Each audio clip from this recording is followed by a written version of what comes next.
Explorer, you've arrived at the threshold of an epic journey where self-love meets fitness.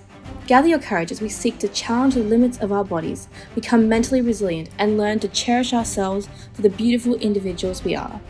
Along the way, we'll be joined by incredible mentors in the pole and fitness community who will share their wealth of knowledge to help you blossom. This is the Pole Adventures podcast, and your adventure starts now. Welcome, explorers, to another episode of Pole Adventures. I'm your host, Paris, an eternally struggling pole dancer, here to bring you the wisdom of Seonaidh Jamieson. Seonaidh is a pole confidence and mindset coach with a specialty in ADHD, the author of Why You Skipped Your Workout and the Doing Hardship podcast, as well as a business coach and fellow wildlife scientist. I love that you're a jack of all trades like me, and it's a huge part of that is like getting over these mindset hurdles. Otherwise, we wouldn't be able to do any of this stuff, which is why today we'll be exploring all the limiting belief stories that we tell ourselves. So thank you so much for coming on today. Thank you for having me. It's so funny hearing an intro where I'm like, oh, I actually do all of those things. Oh, God. Yeah, it's amazing. And it's actually quite nice because sometimes when we hear other people describe ourselves, it can be almost contradictory to the stories that we tell about ourselves. So it doesn't matter who you are. There's going to be stories that come up that make you go, oh, God, and make you wonder, like, no, that doesn't sound right. That doesn't sound like me. So I'm really excited. Why it's so hard. It's so hard to write your own bio because you're like, I don't do anything. I'm terrible. I'm bad at everything. So get someone else to write it. Totally. Get someone else to write your bio because nobody else knows about the pile of dishes sitting by the sink and that wash that you've not hung out yet and like those emails that you've not replied to. Like nobody else knows about that stuff. So I think when you're writing a bio, we see the whole picture, whereas other people are much better at picking out our highlights. Just a way that people are. We can't avoid it, but yeah, writing your own bio. If you're ever needing to write a bio, get like your best pole friend to do it, because I've never met a community that is better at hype stories than pole dancers. Oh yeah. Already on a random tangent, but so yes. to get back on track at the beginning, first I'd love for you to tell us like a bit about your pole adventure. Like, what was your why for pole? So it kind of all happened by mistake. So I started doing pole when I was 16 and I went to a class with a friend and then I just kept going. And it is as simple as that. So I've been pole dancing for nearly 14 years now. That doesn't mean that I can do everything. I feel like that's something I always feel like you have to caveat. So I've been doing pole for 14 years and there's still loads of stuff that I'm working on that I haven't done sorry, my dog's found a squeaky toy. I thought I hid them all.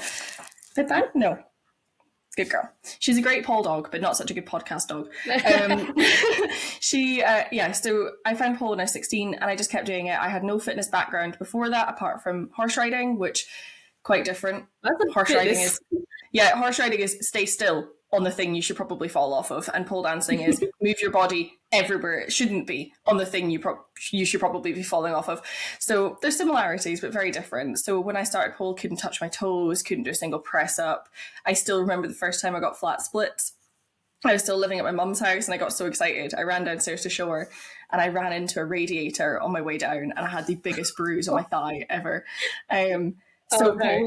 Pole was my gateway into exercise. I found pole and then from there became a personal trainer and all of these other things. So I've been a pole dancing instructor I started teaching pole about a year after I started, before we had certs and everything. So yeah, I've seen pole kind of the Wild West, like, yeah, anyone can be an instructor, right up to now where there's a lot more high quality instruction. And it's just, yeah. So my pole adventure has just been most of my entire adult life. I don't know what life is without pole. I was going to ask if you had an embarrassing pole moment to share, but that might have been it. Oh God, I've got a better one for you. So teaching a beginners class, their first ever class. And we just done like a prayer slide to the floor. And I just went to push with my right hand on the pole to stand back up. But my hand just slipped off the pole and I just headbutted it. Just straight, just missed headbutt. I was mortified. It absolutely killed. It wasn't on spin. My hand just slipped. I just clearly misjudged whatever it was. It's never happened before or since, thank goodness. But that one moment, I was like 17 at the time, 18 at the time. So like, I feel like you're allowed to make dumb mistakes then anyway. But it just headbutted the pole. Straight up headbutted. Not even doing anything impressive, just trying to stand up and misjudging it. And then having to say to all of these brand new pole dancers, that's not normal. That doesn't normally happen. That's not a risk that I would need to tell you about. Yeah. It was hard to... Oh, sorry, go ahead. So I was going to say, it was hard to recover from that one. I felt like I was like, well, I've lost all credibility here. Had a good bruise from it too. Oh, no. That was quite embarrassing. Yeah, I've definitely tried to get up with a pole and it's on spin and I'm like, what? Oh, yeah, not even on spin. We didn't even have spin poles back then. Like, I hadn't even tried spinning at that point. This was like, yeah, way back when. So yeah, that was quite embarrassing. Everyone still stayed and had a lovely class, apart from me, who was licking my poor bruised ego for the rest of the time. Yeah. So to dive into this concept, would you be able to tell us a bit more about, limiting stories in general? Maybe you have some personal examples, or maybe that's why you got into being a mindset and confidence coach for pole. Yeah. So stories and limiting beliefs can kind of exist alongside each other. So quite often we will all have things that we're like, well, I don't do that, or I can't do that. That's a really normal part of being a human. And actually, to be able to work effectively, we have to be able to estimate where we fit in the world. And that includes the stuff we can definitely do and the stuff that we can't do. The problem is a lot of limiting beliefs that filter into the stories we tell about our pole performance, some of them just aren't true. Or they're based on older versions of ourselves or past experiences or throwaway comments that someone's made about us. And limiting beliefs are just that, they're beliefs that limit us. So it could be that we're not good enough, that we're not ready, that we're just not the kind of person who does that.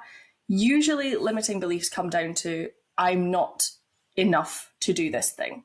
That's usually the story that I tend to see, is that there's something about me that means that I cannot do that. And it's that I'm not enough of whatever it is I need to be.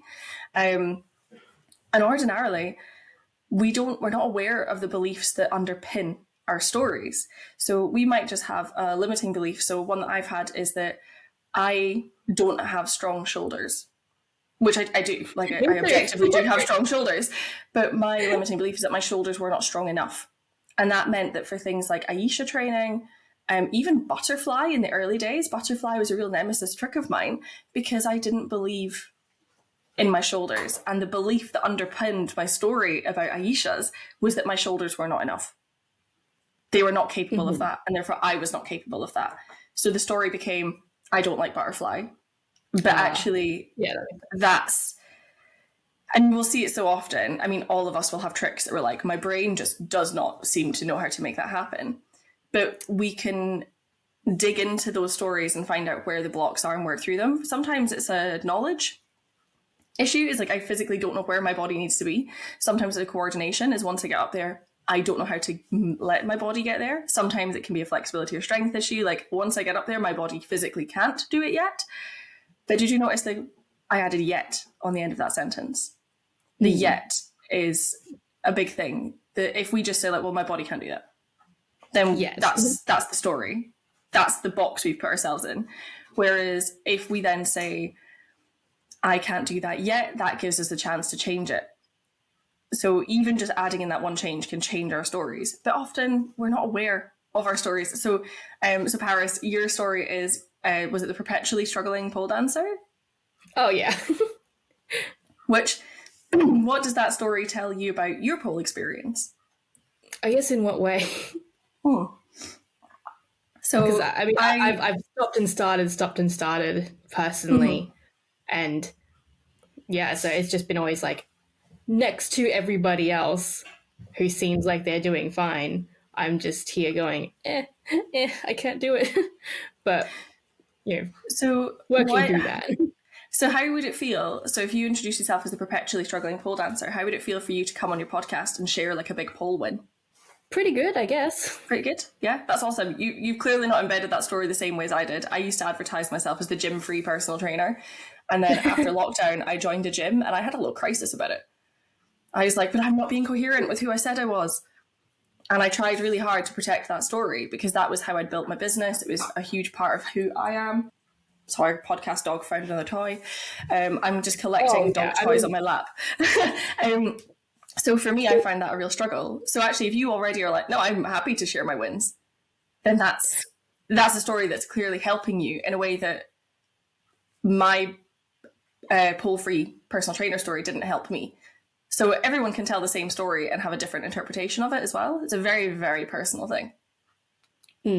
It's a bit there's like yes and no. Like I'd be happy to share it. Like I don't have any qualms about that. But obviously I feel the most relatable as myself as entirely struggling pole dancer right now because that's what I am. But I guess feeling that win is different to being happy to put it up there. Yeah. So how do you think you could reframe your perpetually struggling pole dancer story to give you the option to feel those wins? Are you a pole dancer who's not afraid of a bit of struggle to get to the good place? Are you a pole dancer who is going to keep working on the things you are struggling with? Are you a pole dancer who keeps exploring and looking into the different aspects of pole that can help you find those bits of ease, those wins, that like finding your pole strengths? So obviously I've just come in and messed with your strapline. Straplines are great for telling people stories that we tell about ourselves. Like, it's straplines are very useful information in terms of where we see ourselves in our business. But even if you are still the perpetually struggling pole dancer, could you reframe it to be like, I'm perpetually struggling because I'm always trying to stretch my limits. So once I'm comfortable with something, I'm just straight on to the next thing. So you can open your story out in your mind. Those are good options for people. Yeah, because it is a good strapline. I like it. It rolls off the tongue. But then equally, you don't want that strapline to then prevent you from having options in your pole journey. And I think often we can underestimate how powerful words are. And the stories that we tell really do make a difference. So there's an absolutely fantastic study, and I'm just going to have a quick flick and see if I can find it very quickly in my book, because it's one of my... it's one of the things I reference as often as I possibly can. So apologies for this. I will find it. If I can't find it quickly, I won't worry about finding it. Basically, when we tell ourselves just really simple things of what we're about to do, it changes our results. So one of my favorite bits of research ever was about people singing Don't Stop Believing into a karaoke machine that measured accuracy. And there was 3 different groups. There was a group that said nothing. There was a group that said, I'm nervous. And there was a group that said, I was excited. And the group that said, I'm nervous, their accuracy was around about 59%. I can't find it in the book, but it's in the kind of high 50s. The group that said nothing scored in the 60s. So even just going from saying I'm nervous to saying nothing, telling a different story about that situation, you have almost a 10% improvement in accuracy. And the group that said they were excited, I think, is about 84%. And I will get those numbers and I'll send them to you for the show notes. But even just saying nothing is better than saying I'm nervous. And saying I'm excited increased their accuracy in a measurable way. So the stories and the words that we use, they really, really matter. That's why I'm so interested in this, is because if we just tell a different story, we open new doors for ourselves. Yeah, our minds are so powerful. Mind over matter in every way. So completely. And in terms of the kind of most common stories that I see in pole, there's a lot, and it varies between different groups. So one of the stories I'll often see is people who's I can't do sexy styles. That's just not me. When actually it is a technical skill. There's a lot of attitude and confidence that comes with it, but a huge amount of kind of your more sexy styles, and it's technical. It's another technical skill. It's another way of moving your body, and all of us can access that technical side. Even if it doesn't feel like ours, even if it's not how we'd want to perform, that is something that we can all try. We can all learn bits of that. But a lot of us, myself included, for a large proportion of my pole life, is nah, I don't do sexy style. I don't wear heels. I don't do this. So that's a really common story. I can't.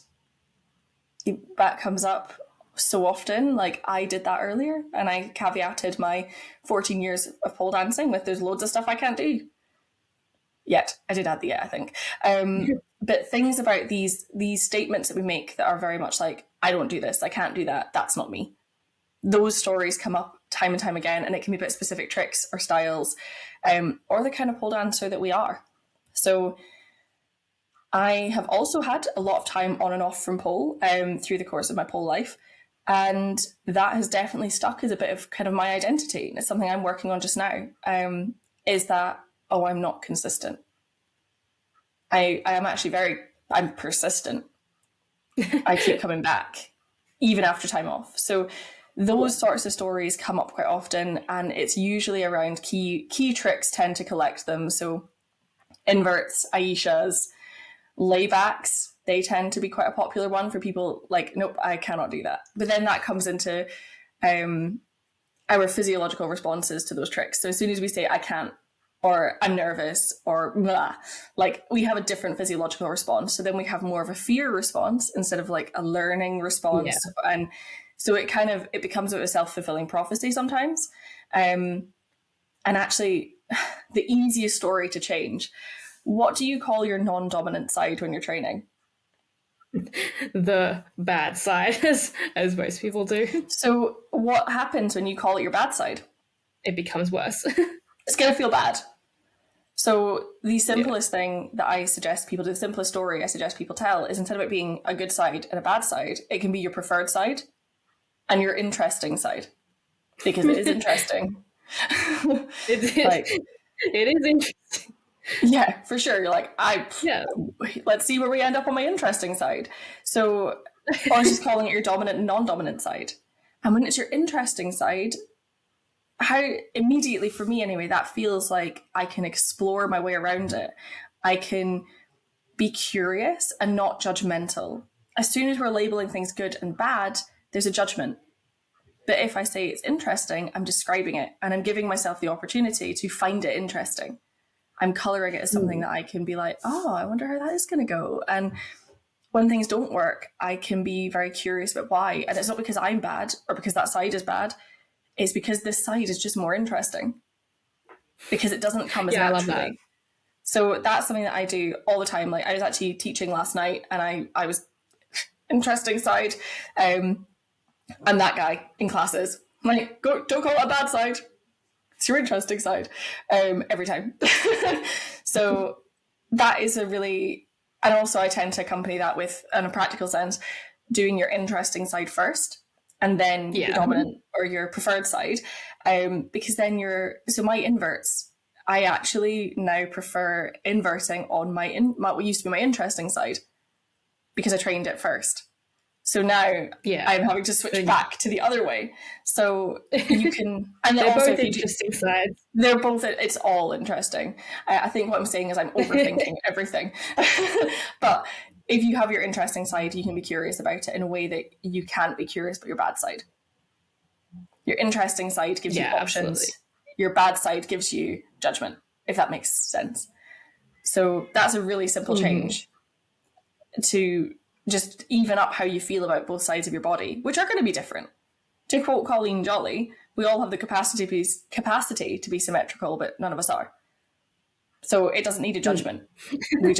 We can acknowledge the difference without putting ourselves in a box, or that side in a box. Yeah, symmetry is perfection. Nobody's perfect. Yeah, and perfection's so boring. Like, it's the imperfections that make things interesting. It's the places that we're different from each other. Like, imperfections are exciting. Not that I've had to tell myself that story a lot over the years. It's my exciting side. It's my exciting side. Yeah, this is my this is my learning intensive side, where I get to learn lots of things about how pole tricks work. Never know where you might end up. Yeah, it's the adventure side. We're gonna go fun places, do some fun things. Yeah, so that's kind of why stories matter. I feel like I've gone out on a lot of tangents there, but basically our words matter, and the pole stories we tell will impact our pole performance, because our brain and body are attached. Sorry. Besides reframing, what are some other strategies that you do to help with those kinds of limiting beliefs? So The first thing I'd say is spotting them is probably the first step. As soon as you're aware of a story, you can choose if it fits. So when you're describing yourself, when you're talking to yourself in your head, now all of us are storytellers, whether or not you think you are, whether or not you think you go to the pub and you're the one that's sitting laughing at everyone's jokes, you will be telling stories in your head. Stories can be kind of our whole life story, big epics, or they can be single sentences. When you are describing yourself, you are telling a story about yourself. When you are stating your abilities, you are telling a story about yourself. And you might say the exact same bit of information 2 different ways. So, for example, I can't invert. That might be a very accurate statement. But what does that story do for me? Not really very much. I can't invert. Whereas if I add in, I can't invert yet, how different is that story? I can't invert is just, I can't, I'm staying here. I can't invert yet is opening that door. And yet is such an important word when it comes to opening up things that we can't do yet. Because we do need to acknowledge that none of us can do all of the pole stuff. Pole does have, we need to have the appropriate conditioning and skill to be safe trying tricks. So there's going to be times that like, well, I can't do that yet, but I'm working on it.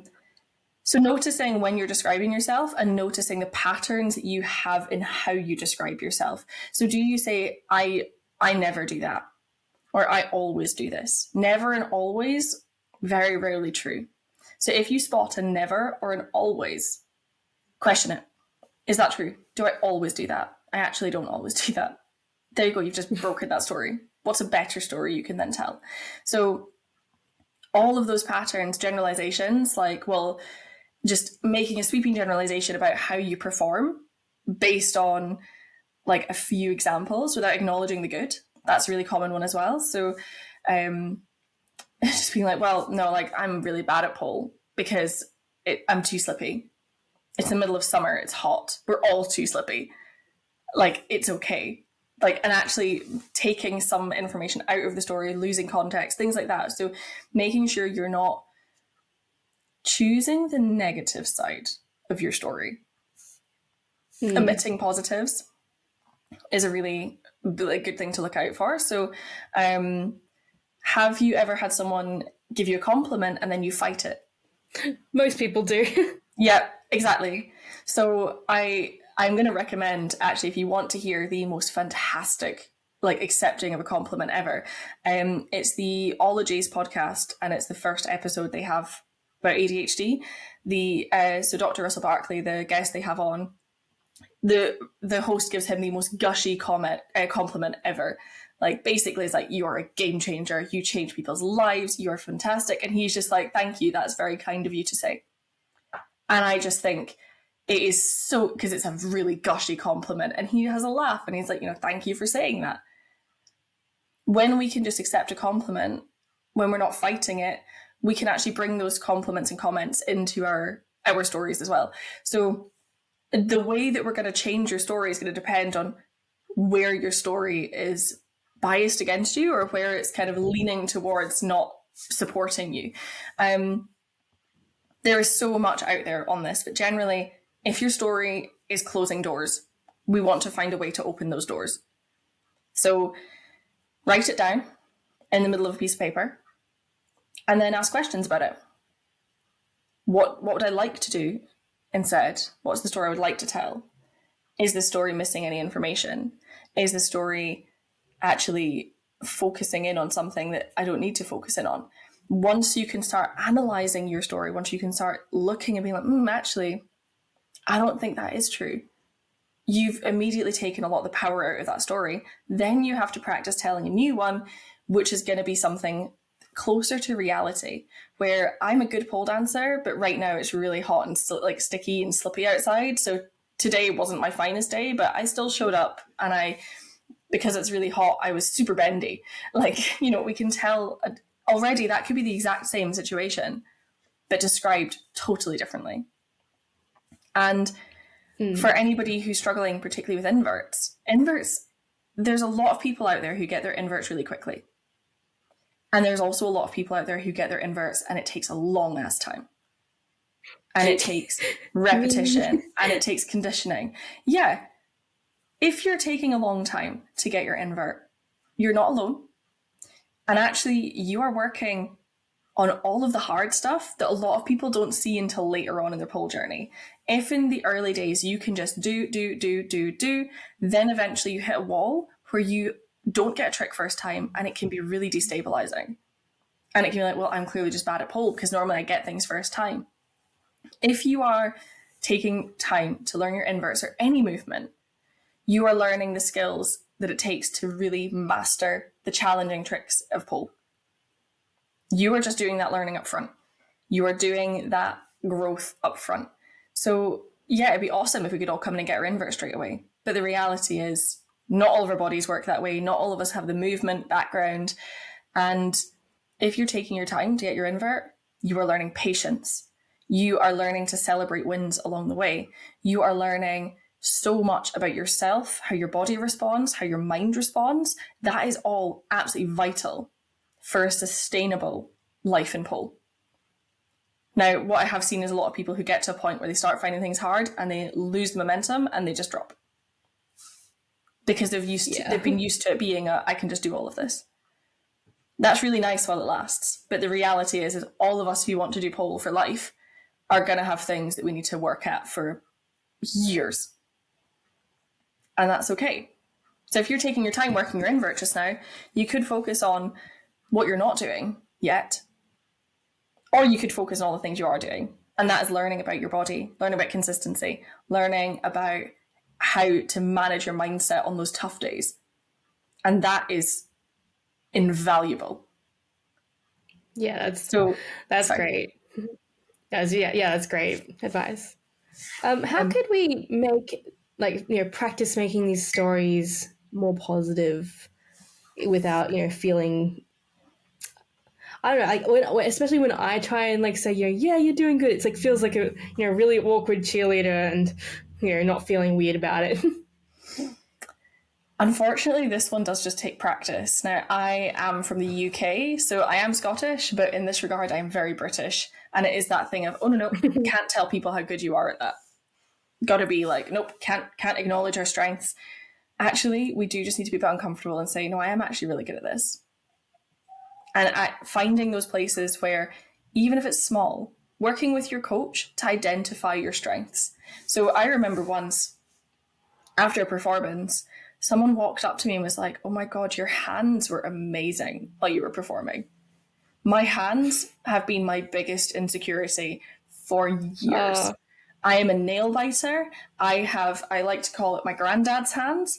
My hands are built for lifting things, working on farms, for being outside. They are clubs. They are absolute paddles. Also, my sister got the really dainty, pretty hands, so I've got this comparison of what could have been.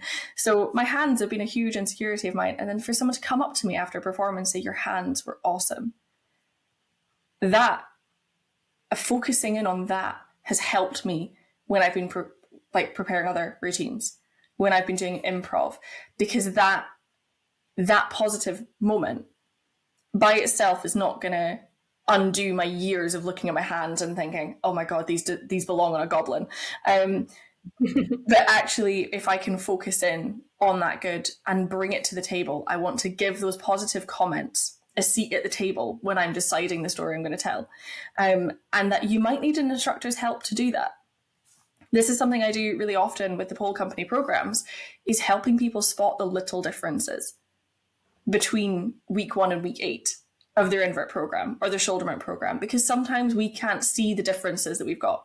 Sometimes we need someone with a different eye or a different set of experience to show us what we're doing well. So, I mean, I've had a few people who've really struggled with their inverts, but their toe points and their lines and their spins have been to die for.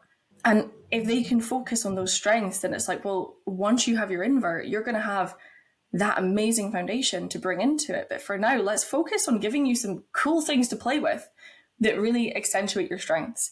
So if you're working with someone, they can help you do that when it comes to sitting with the stories you tell yourself. And unfortunately, it's just being uncomfortable and singing your own praises and unashamedly being like, I'm going to blow my own trumpet today, because we don't do enough of that kind of as a species.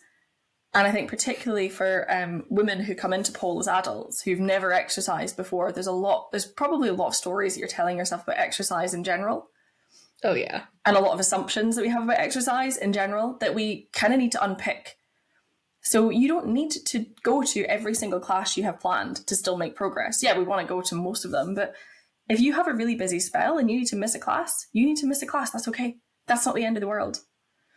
So giving yourself grace to be a human being and also giving yourself the space to have strengths and acknowledge them and lean into them. So last year I had kind of about 6 months in total off pole. This year I've had bits of time off, bits of time on. I haven't been training hugely consistently. And I was asked to demonstrate a trick that I probably haven't done since last night. And I was like, let me do one for myself, just to reacquaint myself, and then I'll talk you through it.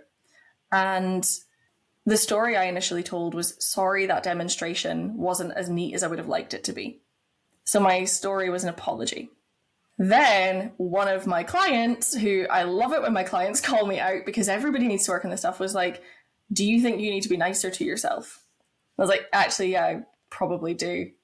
Because the first time I did that trick in a year was in a room of people who wanted me to teach them it. Yeah. So like, actually, that's a real strength. Can you see the difference in those two stories? And it does take a bit of practice to get good at reframing them. And it does feel uncomfortable. I'm still apologetic about that demonstration. I don't feel like it was my best. But actually knowing the fact that I could do that trick after time, not doing it in front of a room of people, that's awesome. And both can be true. And you're brave. Many other qualities that you might not feel in pole dancing. Just exactly. And that's, courageous is a big one. Exactly. And that feels uncomfortable for me, for you to say that. I'm like, oh, but that's where all of us are working on this stuff. And if we're all able to acknowledge that actually someone singing their praises might not be like ego or anything like that. It might actually be them like repaying the debt of like insecurity or bad self-talk. So do you know if someone wants to share a win with me? I am here for it. Find people in your circle who you can come up and be like, hey, I did this really cool thing and I just want to brag about it. Because the more you're kind of told that it's safe to acknowledge your strengths, the more you will do it. And the more you do it, the more strengths you will see. And the more your stories are going to evolve to include your strengths. And as I said, both can be true. I would still like that demonstration to have been better, but I can also acknowledge there was a lot of strength in that. And that is, again, we're not going to have one story. We're going to have a myriad of stories we tell about different events. And this is where it's such a personal thing, how you want to tackle it. But it is practice. It's noticing it and it's finding what feels better for you. The advice I've given might not work at all. And actually, I know someone who, one of the things I've often given as a bit of advice for my clients is, instead of saying should, say could. Then it becomes an option. But then I've had someone be like, no, but then could means I have to make decisions. I don't want to make decisions. I want to be given a plan. I should do this. So on the one hand, for me, switching should to could, I'm like, oh, I get to choose. Okay, I am going to do this because it's my choice. For someone else, they found that more restrictive. So there is an element of trial and error and trying things on for size and seeing what fits, because it's your story. You're the expert in what feels good for you. But it is unfortunately just practice, getting uncomfortable, and a lot of blowing your own trumpet, which again takes practice. If you're not used to saying, hey, I did really well at this, it's gonna feel weird. It's gonna feel alien. It's gonna feel uncomfortable. But then, like with everything, we get better at it. We learn the things that are meaningful to us, the things that we want to focus in on. Sorry, I don't know if you heard my stomach rumble there. Oh, that's fine. Well, I gave the game away.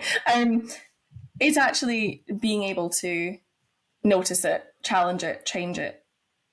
And if you can't figure out where to challenge it or change it, talking to someone else.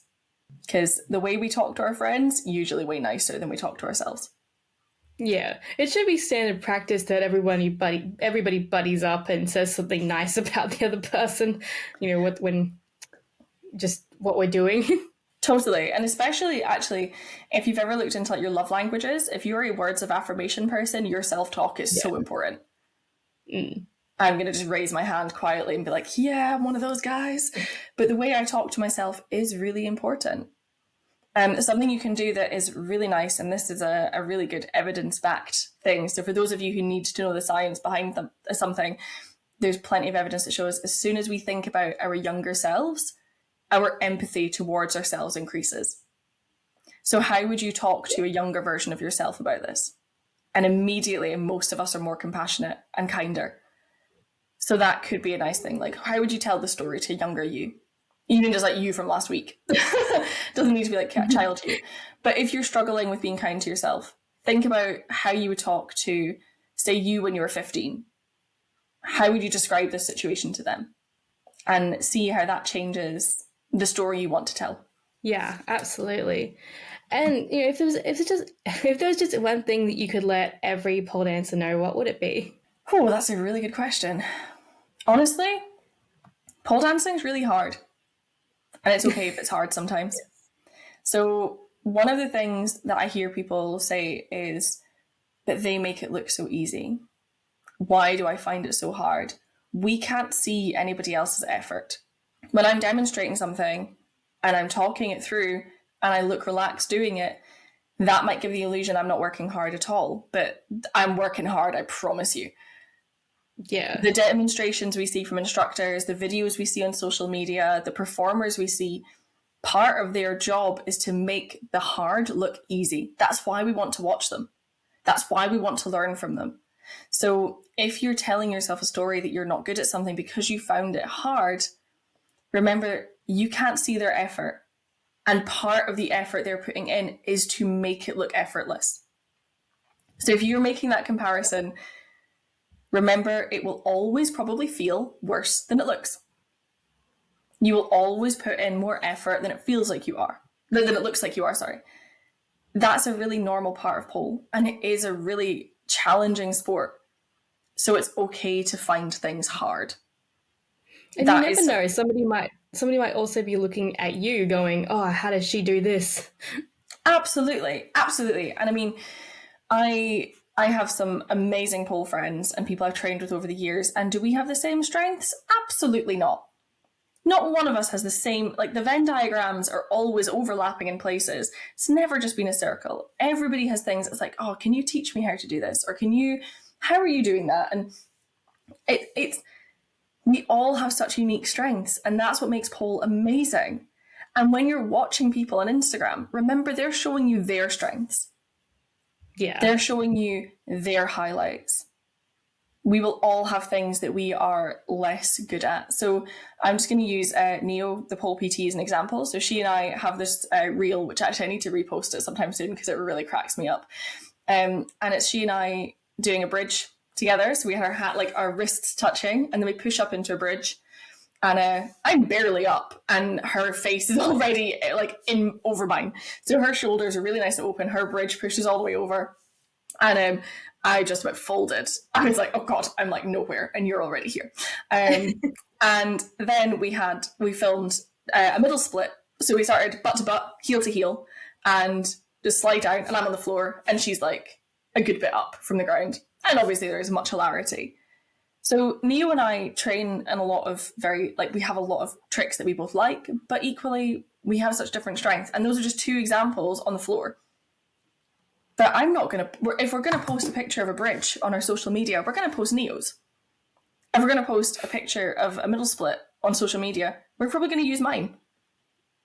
Whether or not we should be doing that, that's another question. That's possibly something that I need to think about. How do we incorporate more of that balance? But you're going to be seeing people's highlights, and everybody has stuff they find hard, and it's okay if you find stuff hard too. Hard does not equal bad. Hard just means hard. Yeah, it could be awesome. I love that. Yeah, it's and decoupling effort. Sorry.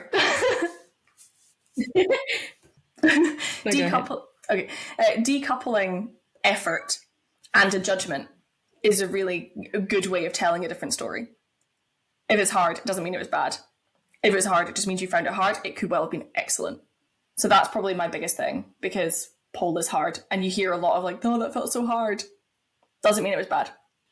Absolutely. Yeah, I've loved everything you've shared today. And I know that you have a book and a podcast and coaching. Did you want to tell us a bit more about it? Yeah. So, well, first off, the book is called Why You Skipped Your Workout. And it is about everything that makes exercise possible. It is based on the story of my life, which is skipping so many workouts. You write a book about it. So I would highly recommend it if you want to be kinder to yourself about exercise, but still do more of it. I would highly recommend checking out the book. So yeah, not a book about exercise, but everything that makes exercise possible. It has a very heavy pole slant, of course. And also, so during the course of writing that book, I was diagnosed with ADHD. So also has strategies that are compatible with ADHD brains and other, there's lots of options basically. So that's worth checking out if you want to have a read. Audiobook should be coming out this year as well, so feel free to go and follow my socials, and then when the audiobook comes out, then that'll be available too. In terms of coaching, so I am coach at the Pole Company with the Pole PT, so it's Pole PT's programs and then I'm coaching on them. So we have her book distilled into the programs and then my book distilled into the coaching on the programs. So you get all of the sports science goodness and then you get all of the actually, let's work on this together. Let's boost your confidence. Let's make sure that your setting goals are attainable for me. So you get kind of a double whammy of people living in their obsessions with that. So that's the Pole Company. And then you can also see one-to-one coaching with me on the Pole Company website. So if you want my help one-to-one, so I can do hypnotherapy, NLP coaching, and I can also do some advanced NLP techniques that work on your timeline, which that's really fun. So it's quite abstract, but it's really effective. So any fears, phobias, limiting beliefs, wanting to set up new habits, that's all stuff that I can help with. So the Pole Company website, if you head there, and if you can't find anything, just there's a little talk to us button on the website. You can message us through that, or you can message us on social media. And my podcast should be coming out this summer. I've been waiting on my friend's album coming out for the intro and outro. So once my friend's album is out, then my podcast will be out, which I am really excited. And it is called the Doing Hard I don't know if you need to bleep it. The Doing Hard Shit podcast. The Doing Hard Bleep podcast. Yeah, whatever, you know that. And it's all about the things that people find hard, how to make it easier, and stories from people who are doing really hard stuff. And basically understanding what makes things hard, what makes things easy, and how to be nicer to ourselves about the stuff we do find hard. You'll notice a theme in the stuff I'm a bit obsessed with. So that's where you can find me, and that's all on social media. My handles on social media are all at Seonaidh Jamieson. So I wouldn't expect anyone to spell it, but it will be in the show notes, I'm assuming. So if you want to find me, that's where you can. Once you can spell my name, you can find me everywhere. All the links and stuff will be down below. So yeah, make sure to go check all that out, guys. And Shona, thank you so much for being our guide on limiting stories, and thanks to everyone for tuning in. Yeah, thank you. See you later. We reached the end of our adventure today, so until next time, remember to stay strong, keep pushing your limits, and embrace your individual journey. Don't forget to grab your free access to the Pole Adventures Compendium, a collection of incredible resources to help you progress on your pole journey. And if you enjoyed today's adventure, make sure to leave a review so other explorers can embark on the journey with us. This is the Pole Adventures podcast, and your next adventure awaits.